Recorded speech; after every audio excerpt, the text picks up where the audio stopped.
Hello student, welcome back. Today we will start your new chapter. Now your chapter is chapter 5, file handling. File handling. ये आपका chapter number 5 है, जो आज हम लोग इसके बारे में इंट्रोडक्शन वगैरह है कि ये फाइल हैंडलिंग क्या है। तो आप ये समझ लीजिए कि जो ये फाइल हैंडलिंग है, one of the most important chapter in your Python language. ठीक, अब इसके बारे में थोड़ा सा आप लोग ये समझ लीजिए कि ये इस चैप्टर में आप लोग को क्या करना है, उसका थोड़ा बहुत ओवरव्यू आप देख लीजिए। जैसे कि अभी तक हम लोग पाइथन में कोई भी प्रोग्राम वगैरह हम लोग बनाते थे, तो हम लोग सिंपल सा क्या करते थे, प्रोग्राम का स्टेटमेंट हम लोग लिखते थे। प्रोग्राम का स्टेटमेंट लिखने के बाद हम लोग उस प्रोग्राम को रन करते थे। ठीक है, अगर कोई एरर होता था तो उस एरर को फाइंड आउट करके उसको सही करके हम लोग उसका जो है रन करते थे। तो रन करने के बाद क्या होता था कि उसका कोई ना कोई आउटपुट आता था। ठीक है, तो उस आउटपुट को हमने देख लिया। जैसे कि फॉर एग्जांपल मान के चलिए कि आपने कोई एक प्रोग्राम बनाया और उस प्रोग्राम में आपने क्या लिखा कि आपने ऐसी कोडिंग की कि जो किसी भी नंबर का वो मल्टीप्लिकेशन टेबल आपका निकाले। ठीक है, तो आपने वो मल्टीप्लिकेशन टेबल का प्रोग्राम बनाया, आपने इंटर किया 5 का टेबल दिखला दिया, आपने इंटर किया 10 का उसने जो है आपका मल्टीप्लिकेशन टेबल दिखला दिया। अगर हम उस प्रोग्राम को क्लोज करते हैं, पाइथन के प्रोग्राम को क्लोज करते हैं, या पाइथन जो सॉफ्टवेयर जो आप चला रहे हो, अगर आप उससे अगर बाहर अगर आते हो और अगर आप चाहते हो किसी दूसरे दिन फिर आप पाइथन का प्रोग्राम अगर आप स्टार्ट करते हो और आप देखना चाहते हो कि कल मैंने जो ये मल्टीप्लिकेशन टेबल का जो मैंने जो प्रोग्राम बनाया था, तो मैंने किन किन नंबर्स का हमने जो है मल्टीप्लिकेशन टेबल ऑलरेडी हम लोग देख चुके हैं। अगर आप वो चीज अगर आप पता करना चाहोगे तो ये पॉसिबल नहीं है। वो पॉसिबल इसलिए नहीं है कि हम लोग जो भी काम करते हैं तो हमारा डाटा जो है वो रैम में स्टोर होता है। रैम मतलब कि एक ऐसी मेमोरी होती है जिसको हम लोग रैंडम एक्सेस मेमोरी भी कहते हैं, और ये हमारी टेम्पररी मेमोरी होती है। ये आपकी क्या होती है, टेम्पररी मेमोरी होती है। टेम्पररी मेमोरी का मीन्स ये हो गया कि इसके अंदर डाटा या इंफॉर्मेशन तभी तक आपका एक्टिव रहता है जब तक आप उस प्रोग्राम में काम कर रहे होते हैं। ठीक है, उस एप्लीकेशन में आप काम कर रहे होते हैं। जैसे ही आप अगर उस एप्लीकेशन से अगर आप बाहर आते हैं तो उसका जो भी डाटा होता है वो डाटा रैम से वो इरेज हो जाता है, वो डाटा आपका डिलीट हो जाता है। ठीक है, तो यहाँ पे एक कॉन्सेप्ट ये कहा गया कि नहीं, अगर मैं जो भी मैं प्रोग्राम के थ्रू में जो भी मैं काम कर रहा हूँ, मैं चाहता हूँ कि मेरा जो भी आउटपुट है, मेरा जो भी आउटपुट आ रहा है उस प्रोग्राम के थ्रू, हम उसको चाहते हैं कि नहीं वो उसको परमानेंट स्टोर कर सके। परमानेंट स्टोर करने का मतलब ये हो गया कि मुझे उसको एक ऐसी जगह पे हम उसको स्टोर करें कि जहाँ पे हम जब चाहे तब हम उस फाइल को ओपन करके हम देख सके कि मैंने उसमें क्या वर्क किया है, क्या हमने उस पर काम किया है, उसके अंदर क्या है, और अपने रिक्वायरमेंट के हिसाब से उसको अब जब चाहे आप उसको एक्सेस कर सकते हैं, मॉडिफाई कर सकते हैं और डिलीट वगैरह भी आप कर सकते हैं। तो यहाँ पे उसी चीज को हैंडल करने के लिए हमारा जो ये चैप्टर है वो आपकी क्या कहलाती है, फाइल हैंडलिंग। यानी फाइल हैंडलिंग का मतलब ये होता है कि अब जो भी हम लोग काम करेंगे, अब हम जो भी काम करेंगे एक फाइल बना के काम करेंगे। फाइल तो आपको पता ही है, आपके कंप्यूटर में लाखों करोड़ों फाइलें होती है। आप किसी भी प्रोग्राम में अगर आप काम करते हैं, किसी भी प्रोग्राम में, चाहे वर्ड हो, एक्सेल हो, पावर पॉइंट हो, पाइथन की कोडिंग भी अगर आप लोग लिखते हैं तो उसको कहीं ना कहीं आप लोग स्टोर करते हैं। तो उसको हम लोग जो भी स्टोर करते हैं, जिस नाम से स्टोर करते हैं, वो हमारी क्या कहलाती है, फाइल। और वो जो फाइल जो स्टोर होती है वो एक परमानेंट स्टोरेज डिवाइस पे स्टोर होती है। परमानेंट स्टोरेज डिवाइस का मतलब हो गया कि वो हार्ड डिस्क में स्टोर होती है। अगर किसी भी चीज को अगर हार्ड डिस्क में अगर स्टोर कर दे तो वो फाइल हमारी परमानेंटली जो है वो आपका सेव हो जाता है। तो हमें यहाँ पे कुछ नहीं करना है कि मुझे अपने पाइथन के प्रोग्राम के थ्रू बस इतनी खाली कोडिंग हमको करना है कि हम उस फाइल को, कि जो भी हम काम करें, हम वो सारा काम हमारा उस पर्टिकुलर फाइल पे हो। तो जब कोई भी काम अगर हमारा फाइल पे होगा तो जाहिर सी बात है कि वो फाइल जो है हमारा परमानेंट स्टोरेज जो है इसमें स्टोर होगा। तो आपको पता ही होगा कि जितनी भी इंफॉर्मेशन है या डाटा है किसी भी एप्लीकेशन से रिलेटेड जो भी डाटा होता है उसको स्टोर करने के लिए हम लोग फाइल बनाते हैं। इसीलिए यहाँ पे इस चैप्टर का नाम है आपका फाइल हैंडलिंग। उस फाइल हैंडलिंग का मतलब हो गया कि हम अपने डाटा या इंफॉर्मेशन को फाइल में स्टोर कर सके। तो यहाँ पे हम लोग सबसे पहले यहाँ पे जानने की कोशिश करते हैं कि डाटा फाइल क्या होती है। ठीक है, हम यहाँ पे हम आपके नोट्स के लिए मैं यहाँ पे कुछ लिख दे रहा हूँ जिसको आप रीड करके आप नोट्स बना लीजिएगा। ठीक है, the data file are the files that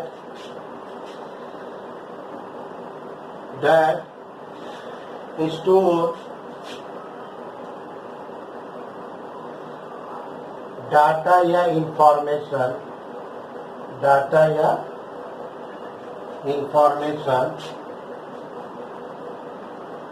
related to a specific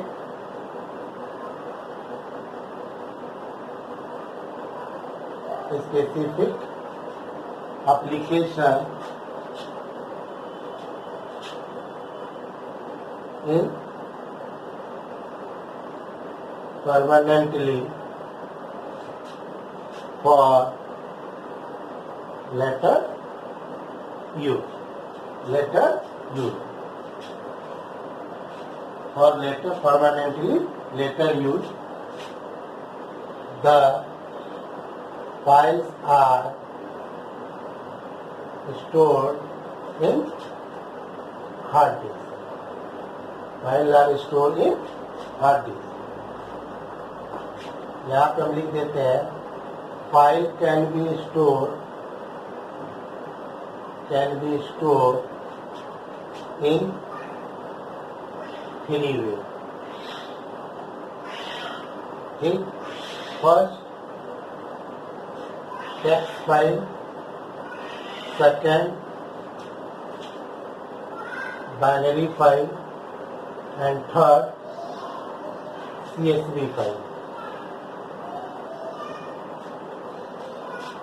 ठीक, तो आपका क्या होता है, the data file are the files that store data or information related to a specific application in permanently for later use। यानी कि जो चीजें वही फाइल मीन्स अगर है फाइल वर्ड अगर यूज हो रहा है तो इसका मतलब कि वो कहीं ना कहीं परमानेंट स्टोर है, उस हार्ड डिस्क के अंदर स्टोर है। वो हार्ड डिस्क में वो किसी भी ड्राइव में, सी में, डी में, ई में जो भी है वो किसी न किसी फोल्डर में ही स्टोर होगा। ठीक है, तो फाइल को स्टोर करने का 3 तरीका है, टेक्स्ट फाइल है, बाइनरी फाइल है और एक आपका CSV फाइल है। ठीक है, इससे पहले आपके कोर्स में 2 ही फाइल थी, टेक्स्ट फाइल और बाइनरी फाइल, और जो है CSV फाइल एक नया इंट्रोड्यूस जो है आपको इस सेशन में किया गया है। तो इसको भी हम लोग डिस्कस करेंगे कि CSV फाइल क्या होती है। ठीक है, तो अब हम यहाँ पे वन बाय वन हम डिस्कस करेंगे text file.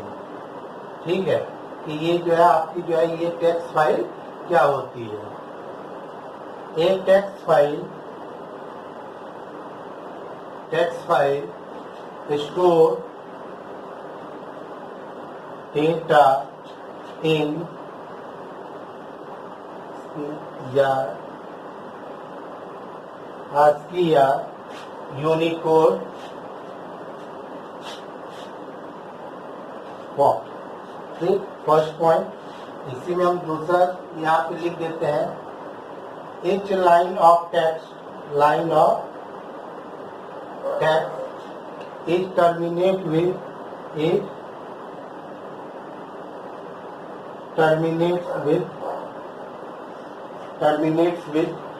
special character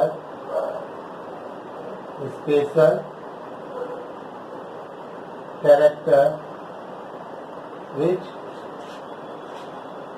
known as end of line EOL। तीसरा point, in text file the some internal translation take place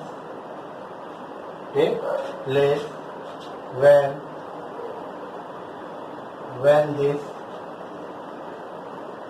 EOL character is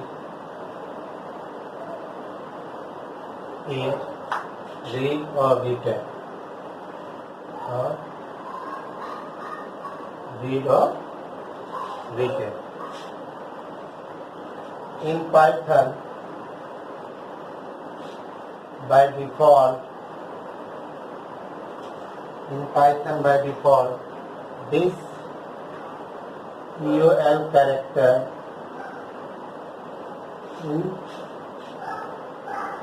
in Python by default, this EOL character is the new line character. New line character मतलब \n या \r यानी carry return. ठीक है, हम यहाँ पे एक एक फाइल के बारे में बता रहे हैं। एक चीज और लिख दें, by default the text file has .txt extension. ठीक है, अब यहाँ पर बता दे रहे हैं तीनों फाइल के बारे में कि ये चीजें क्या होती है। ठीक है, यहाँ पे ये चीज कहा जा रहा है कि जो भी टेक्स्ट फाइल होती है, टेक्स्ट फाइल जो भी आप लोग नोटपैड वगैरह पे जो आप लोग फाइल वगैरह आप लोग बनाते हैं, जिसका एक्सटेंशन मतलब फाइल का सेकेंडिंग है।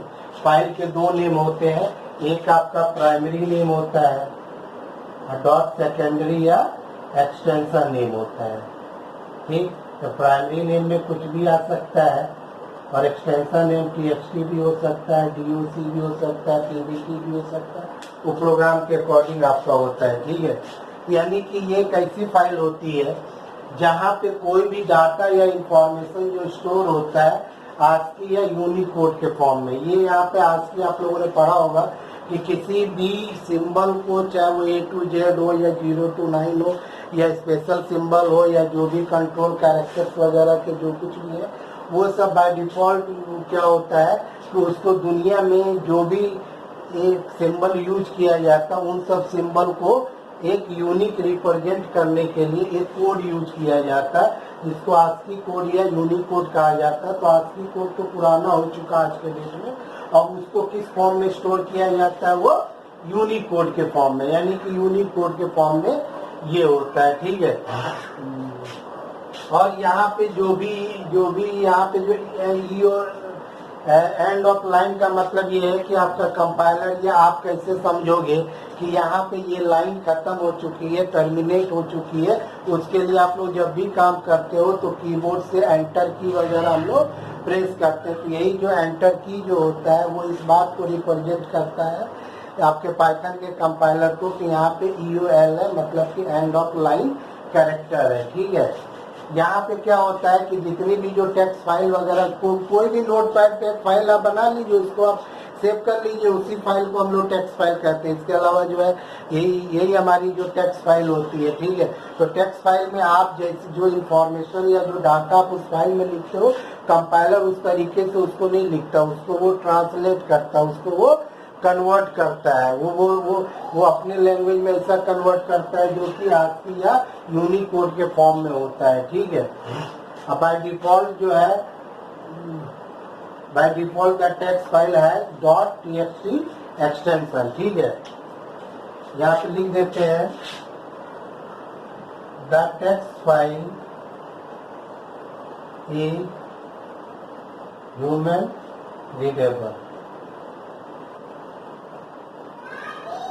यानी कि एक ऐसी फाइल होती है जिसको कोई भी इंसान इसको रीड कर सकता है। कभी भी अगर आप ये फाइल टेक्स्ट फाइल बनाएंगे, कभी भी अगर आप उसको ओपन अगर आप करेंगे तो उसको अगर आप चाहें तो जो भी आपने लिखा उस फाइल में, जो भी आपने लाइन या जो भी पोएम या जो कुछ भी आपने लिखा हुआ पैराग्राफ, उसको दोबारा अगर आप ओपन करेंगे तो उसको आप उसको रीड कर सकते हैं। तो ये होती है टेक्स्ट फाइल। तो टेक्स्ट फाइल में ये चीज आप मान के चलिए कि terminated with and of line, extension name text होता है, txt होता है। और अगली चीज ये है कि इसको जो है इंटरनल जो है ट्रांसलेट करना पड़ता है, ह्यूमन रीडेबल होता है। इसको अगर आप चाहें तो ये मतलब कि आप इस फाइल को बनाएंगे, सेव करेंगे, अब इसको फाइल को अगर ओपन करेंगे तो ये आप इसको आप रीड कर सकते हैं। तो ऐसी फाइल को हम लोग क्या कहते हैं, टेक्स्ट फाइल कहते हैं। ऐसी फाइल को हम लोग क्या कहेंगे, टेक्स्ट फाइल। ठीक है,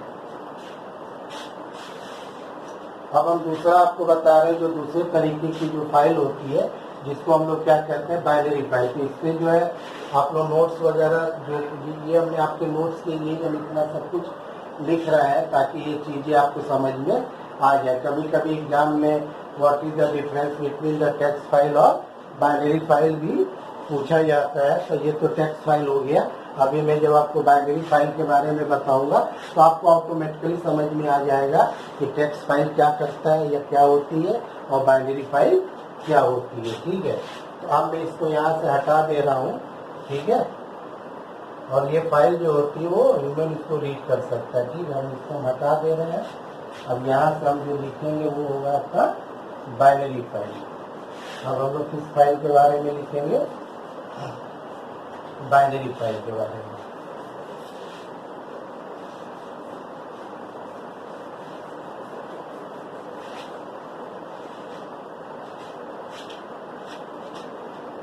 binary file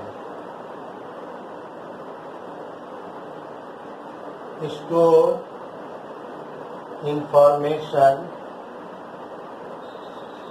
in same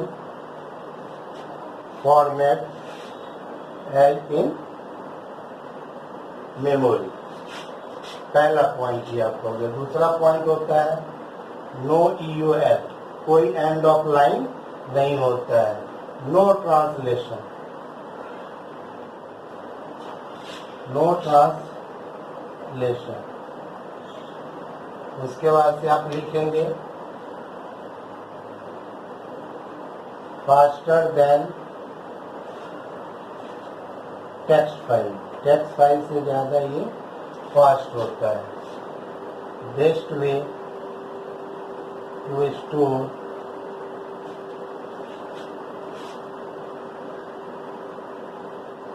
the best way to store program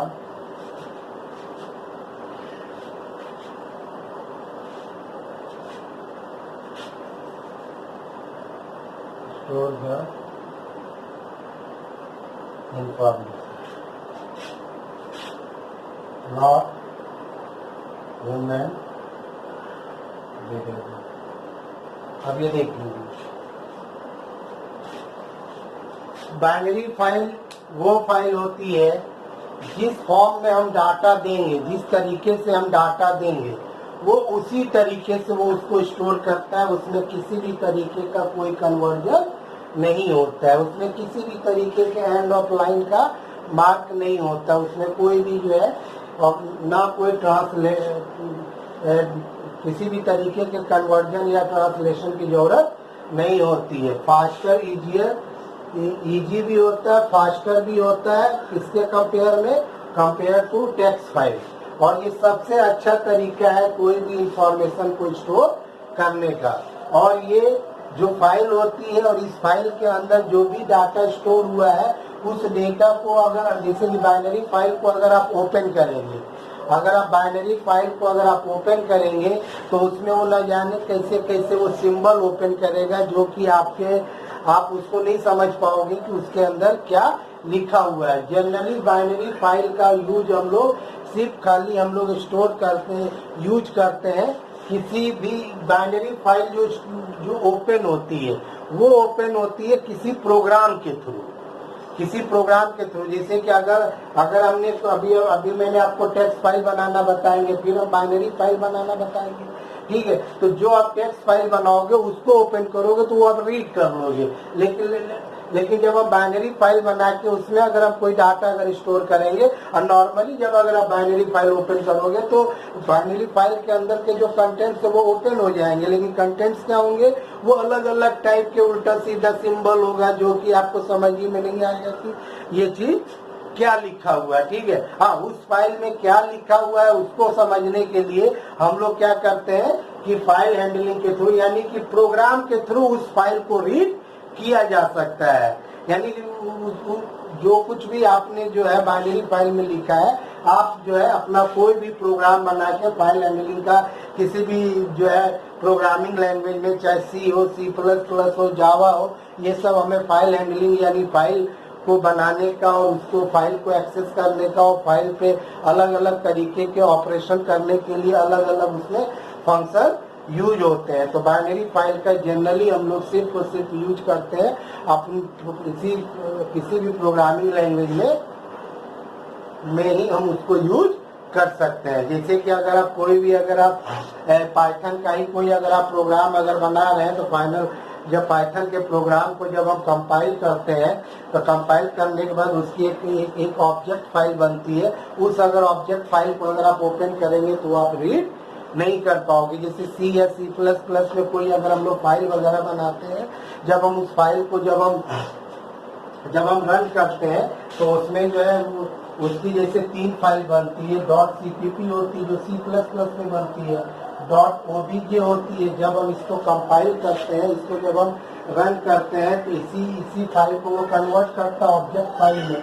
यानी कि ऑब्जेक्ट फाइल का मतलब वो फाइल होता है जिसको जो कि वो ट्रांसलेट करता है। बाकी इसकी exe बनती है, यानी कि एग्जीक्यूटेबल फाइल होती है। तो जस्ट जब अगर आप obj फाइल को ओपन करेंगे तो जस्ट वो भी उसी तरीके से ओपन होगा जिस तरीके से बाइनरी फाइल ओपन होती है। तो यानी कि ये इसको आप रीड नहीं कर सकते हो, ठीक है। इसको रीड, किसी भी बाइनरी फाइल को अगर रीड अगर करना है तो आपको प्रोग्राम के थ्रू ही करना होगा, किसी भी प्रोग्रामिंग लैंग्वेज के प्रोग्राम के थ्रू वो फाइल जो है आपका। और सबसे बढ़िया तरीका यही होता है, अगर आप किसी भी फाइल को अगर प्रोग्रामिंग लैंग्वेज के थ्रू अगर आप फाइल अगर बना रहे हो तो कोशिश आप ये करो कि उसको हम बाइनरी फॉर्म में ही उसको हम स्टोर करें, ठीक है। तो ये हो गई आपकी। बाकी CSV जो तीसरी फाइल है, जब हम उस पर जब डिस्कस करेंगे उसके बारे में बताएंगे। तो फिलहाल अभी हम लोग समझते हैं कि टेक्स्ट फाइल और बाइनरी फाइल पे जो भी ऑपरेशन होता है उसके बारे में समझे, ठीक है। ठीक, तो वही चीज है। बाकी अगर इसको अगर आप समझना है तो इसको आप दे सकते हो वाई नीड फाइल। फाइल की जरूरत क्यों है? बस फाइल की जरूरत इसीलिए कि जिसमें कोई अपना डाटा जो है स्टोर कर सके। कहाँ स्टोर कर सके? परमानेंटली स्टोर कर सके। क्यों स्टोर करें? कि जब अगर हमें जरूरत हो तो हम जिस समय हम चाहें उसको एक्सेस कर लें, उसको रीड कर लें, ठीक है। तो इसको कह सकते हो वाई नीड फाइल। तो ये इस चैप्टर में यही चीज दिया गया है कि कैसे हम कोई फाइल जो है इस पाइथन प्रोग्राम के थ्रू हम लोग बनाएंगे। यानी पाइथन प्रोग्राम के थ्रू फाइल को बनाना, उस फाइल को रीड करना, उस फाइल को चेंज करना, उस फाइल को ये क्या कहा जाता है एक्सेस करना, ठीक है। तो उन सारी चीजों के बारे में यहाँ पे बताया गया है, ठीक है। तो अब हम लोग यहाँ पे एक चीज जो है समझते हैं जो कहलाता है पाथ, जिसको हम लोग क्या कहते हैं? पाथ। पाथ का मतलब ये होता है कि जब भी कोई भी फाइल वगैरह हम लोग स्टोर करते हैं तो वो किसी न किसी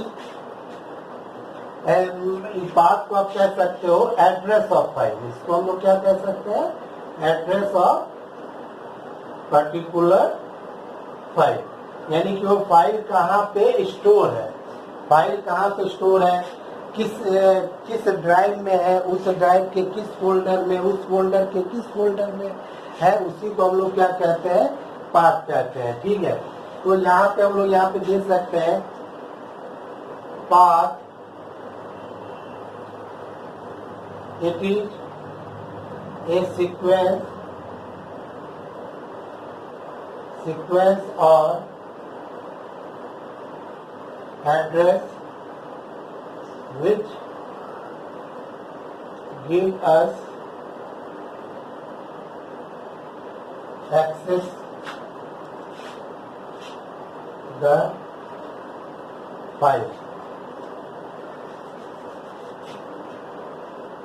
There are two types of path in Python. दो तरीके का पाथ होता है। पहला आपका होता है एब्सोल्यूट पाथ और दूसरा आपका होता है रिलेटिव पाथ। एब्सोल्यूट पाथ और दूसरा आपका क्या होता है रिलेटिव पाथ। ठीक है, तो अब हम लोग यहाँ पे बात करते हैं एब्सोल्यूट पाथ का। ठीक है, तो यहाँ पे जैसे हमने यहाँ पे लिखा है एब्सोल्यूट पाथ, एब्सोल्यूट पाथ। यहाँ पे ये path mention from the topmost level of hierarchy, HIERACHY।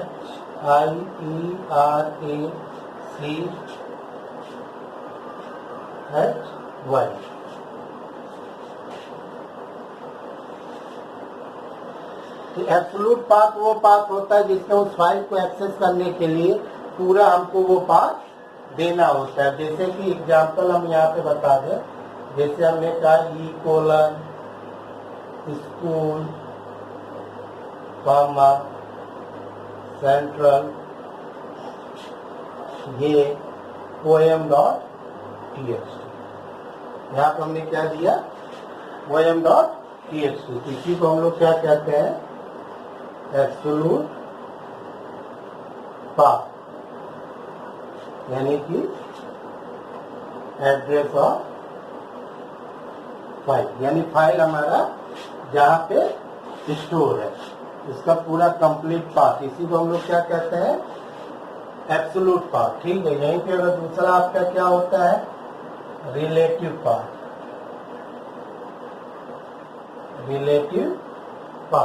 Relative path क्या होता है it mention the path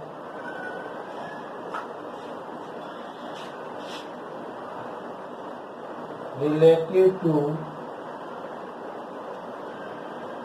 current working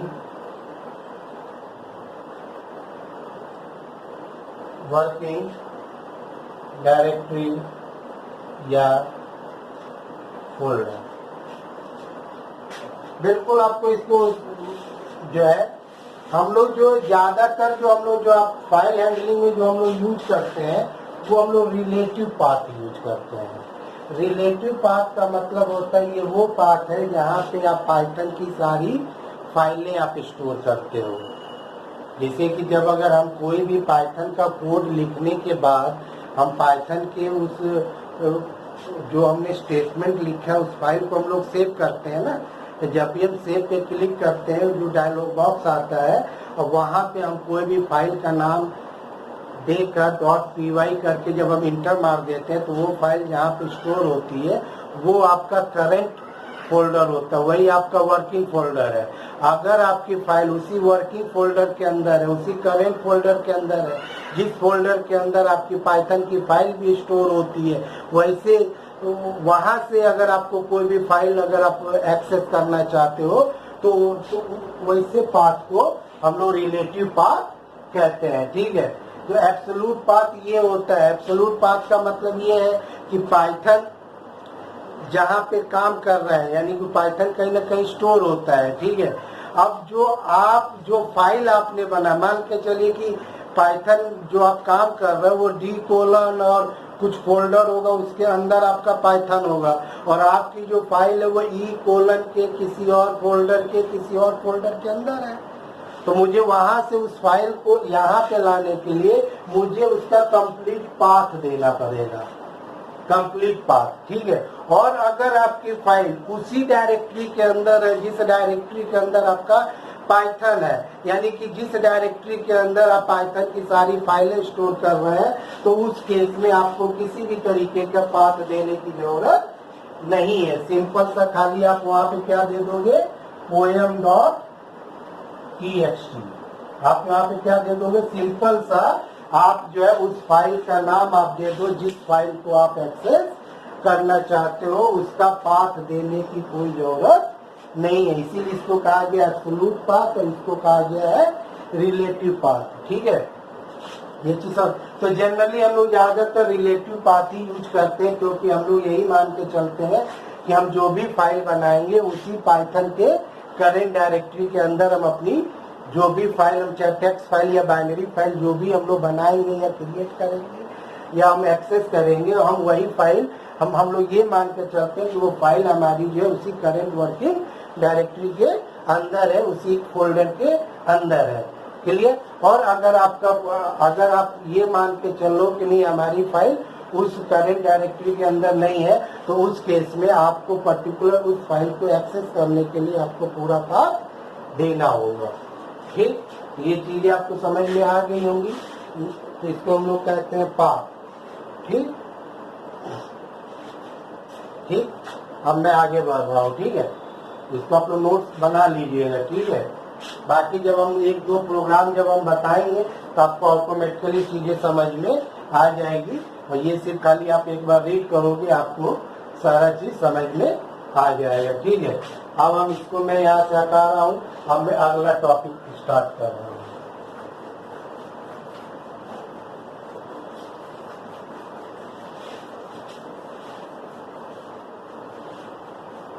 बहुत ही इजी एंड इंटरेस्टिंग चैप्टर है ये आपका, बहुत इजी है,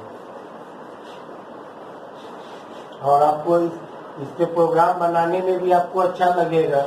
बाकी जब ये चैप्टर कंप्लीट होगा तो मैं आप लोगों को ऐसे ही टाइप बी टाइप सी के जितने क्वेश्चन होते हैं वो तो मैं देता हूँ आपको। अब आ जाइए opening and closing the file. तो अब फाइल को कैसे ओपन करेंगे, अगर फाइल अगर ओपन हो गई है तो कैसे क्लोज करेंगे। तो पहले हम कुछ लिख देते हैं, work with a file in Python, work with Python programme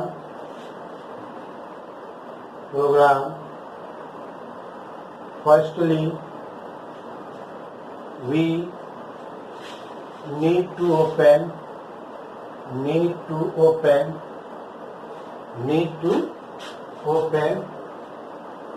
a specific file,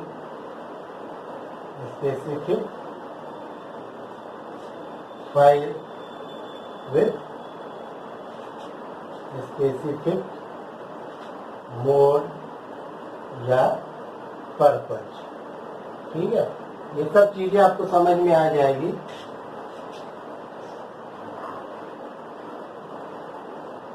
We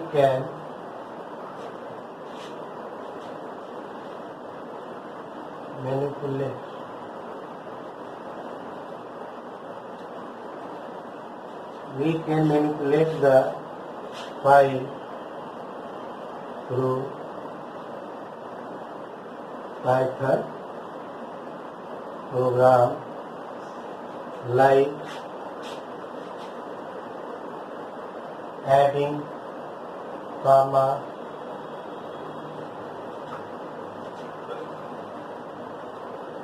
modifying and या deleting the data या information from the file, ठीक।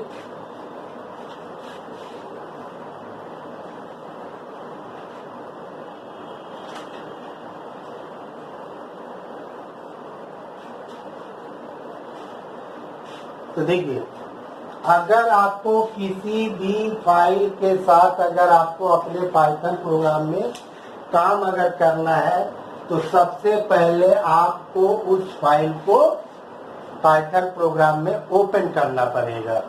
पाइथन प्रोग्राम में उसको ओपन करना पड़ेगा और साथ साथ आपको ये भी बताना पड़ेगा कि अगर उस फाइल को अगर आप अपने प्रोग्राम में पाइथन के प्रोग्राम में अगर उस फाइल को अगर आप यूज कर रहे हो तो उसके पीछे आपका पर्पज क्या है, मकसद क्या है, उस फाइल को आप क्यों ओपन करना चाहते हैं, आप उस फाइल के साथ क्या ऑपरेशन करना चाहते हैं, उस फाइल को ओपन करने के पीछे आपका मकसद क्या है।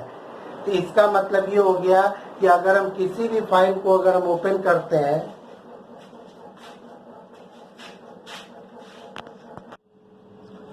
देखिए opening and closing the file, ठीक है। तो जाहिर सी बात है कि जब भी अगर मुझे उस फाइल पे काम करना होगा तो मुझे ये 2-3 स्टेप जो है आपको पता होना चाहिए कि while we open the file. देखिए यहाँ लिखा हुआ कि work with a file in Python program, तो firstly we need to open the specific file with a specific mode या पर्पज, ठीक। दूसरा पॉइंट ये दिया गया है कि we can manipulate the file through the Python program like adding, modify or deleting the data or information from in the file। फिर यहाँ पे लिखा हुआ Python provide some built-in function to perform these tasks। अब यहाँ पे देखिए कि अगर हम लोग फाइल के साथ अगर हम लोग काम करना चाहते हैं, ठीक है, कोई आपकी फाइल है तो आपको सबसे पहले ये चीज पता होना चाहिए कि आप उस फाइल पे जो भी ऑपरेशन अगर आप करना चाहते हैं तो फर्स्टली जो है उस फाइल को आपको ओपन करना पड़ेगा। वो फाइल कैसे ओपन होती है पाइथन में, इसका क्या सिंटैक्स है, वो मैं आपको नेक्स्ट टॉपिक में, नेक्स्ट वीडियो में मैं आपको बताऊंगा, ठीक है। लेकिन आपको ये पता होना चाहिए कि फाइल पे कोई भी अगर काम करना हो, फाइल पे कोई डाटा ऐड करना हो या एक नई फाइल बनानी हो या जो डाटा है उसको मॉडिफाई करना हो, जो डाटा है उसको डिलीट करना हो, तो सबसे पहले उस फाइल को आपको पाइथन के प्रोग्राम में ओपन करना पड़ेगा। सबसे पहले आप उसको क्या करेंगे, ओपन करेंगे, ठीक है। जब वो फाइल जब आपकी जब ओपन जब हो जाएगी तो ओपन के साथ साथ आपको ये भी पता होना चाहिए कि आप उस फाइल के साथ क्या करना चाहते हो।